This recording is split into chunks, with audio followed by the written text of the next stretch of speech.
Now let us study the quadratic function given by f of x equal to ax square plus bx plus c.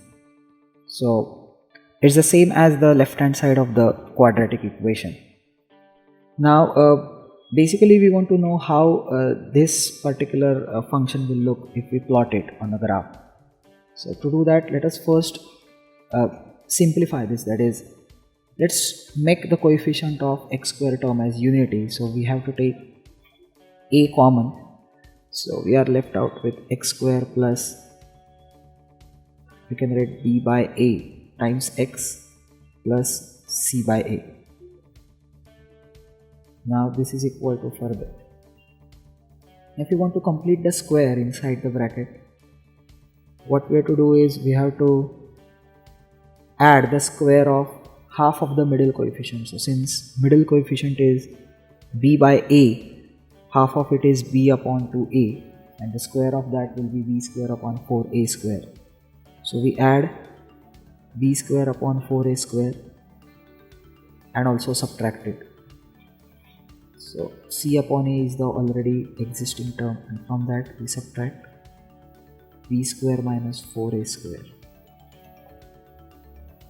So that is equal to a into, now the first three terms form a perfect square. So it's the square of x plus b upon 2a whole square plus, if we cross multiply, we have 4ac minus b square upon, the LCM is 4a square. That is equal to a into bracket x plus b upon 2a the whole square. Now if we take the minus sign out, we will have b square minus 4ac in the numerator, so we can replace it by d because it's nothing but the discriminant. So let's denote it in short by d upon 4a square. So if we denote this particular function as say y, so therefore here we will have y to be equal to a into x plus b upon 2a the whole square. Here we may remove the outside bracket now. So minus a into d upon 4a square. So therefore we finally have y plus ad upon 4a square. So in short we can even cancel out one of the a. So we have d upon 4a to be equal to a into bracket x plus b upon 2a the whole square. Now if we study this particular equation, we will see that it is nothing but the equation of a parabola. So that is x square equal to 4ay, which is the equation of the standard parabola which is having its vertex at the origin. But of course it might have the vertex at any other point also, because we have the shift of origin here. So basically the point is, it is the parabola which we see as a quadratic equation. So now let's move ahead and see the different cases of how the graph will look like depending on the values of the different coefficients in the quadratic function. So let us study the graph of a quadratic function in detail. Now here also we consider the same function, that is y equal to ax square plus bx plus c. Now on a higher level we have two broad divisions, that is, first one is when we have the leading coefficient a to be positive, and the other case is when a is negative. Now when a is positive, the parabola will open upwards, that is, it will go on increasing in the positive y direction. So that is the first case. Now based on the discriminant, which is d, we have further three cases, that is, it may happen that the discriminant is negative, or discriminant is 0, or discriminant is positive. So therefore the two cases based on the value of a and three cases based on the value of discriminant. So in all we have total 6 possibilities. So let's see how we can see the difference between all these 6 possibilities in terms of the graph of the function. So let's consider the first possibility, that is a is positive, so that tells us that the parabola is going to open upwards. Now if you remember, when delta is negative, it gives us the imaginary roots, that is the quadratic equation will not have the real roots. So if it does not have a real root, it means that the graph of the function is not going to intersect the x-axis. So that means the quadratic expressions graph will definitely look something like this. It's not going to intersect x-axis. Now if we go to the next case, that is a is positive but delta is 0. Now when delta is 0, we remember that the roots will be equal. That means both roots have one and the same value.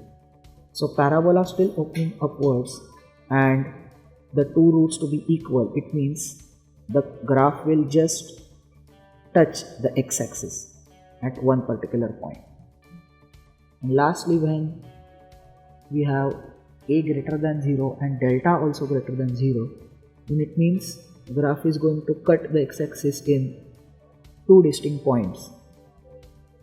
So these are nothing but we can call as two roots, which are real and distinct.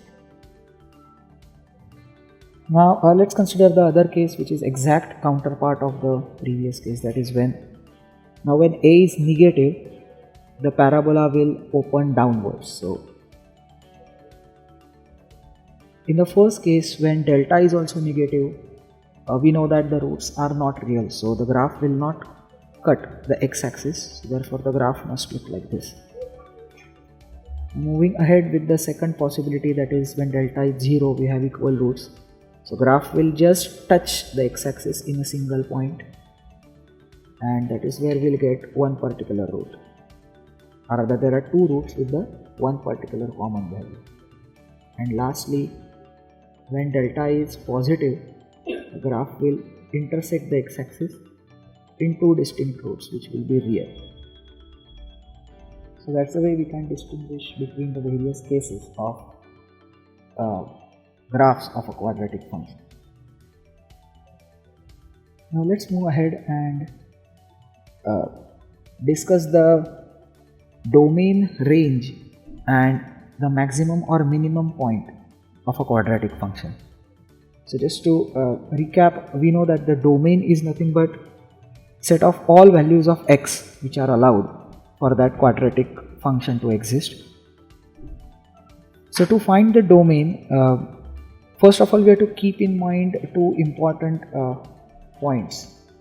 That is nothing but wherever we have an expression inside a square root, it must be non-negative, because otherwise it won't have a real value. And secondly, wherever we see a denominator, especially the denominator involving some variable, then that denominator must not be equal to 0. So these 2 points must be kept in mind. And then we use the method of intervals, which we will see later, to get the final answer. That is how to find the total allowed values of x for that function to exist. Now as to the range, we know that a range is nothing but all the possible values of the quadratic expression itself. So what all values that quadratic expression can attain. Now to get the range, there is a procedure as shown here. That is, firstly we nominate that function as y. So that is, we write y in terms of x as it might be given to us. Then by suitable manipulations we express x in terms of y, And lastly, we find out the set of values of y for which x exists, that is x to be real. So therefore those set of values of y are nothing but the range of the given function. So that's how we find the range of the quadratic function. And the third one is how to find the minimum or maximum value of a quadratic function. Now we know that if a is greater than 0, that is a leading coefficient, then the graph of the quadratic function, which is a parabola, which is going to open upwards. So if that is the case, then it won't have any upper bound, but it will have some lower bound, which is nothing but the minimum. So if a is positive, the parabola will open upwards. So there is no maxima, but there is definitely one particular minimum. Now that minima is attained when x is equal to minus b upon 2a.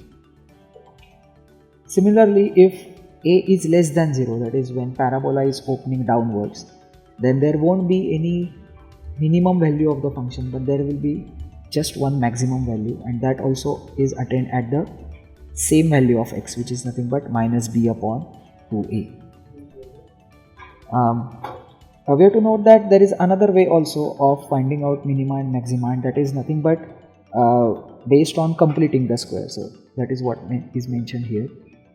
That is, we may complete the square in the given quadratic function and find out what would be the minimum value of that expression and what would be the maximum value based on the individual case. So these concepts will be clarified once we solve the examples.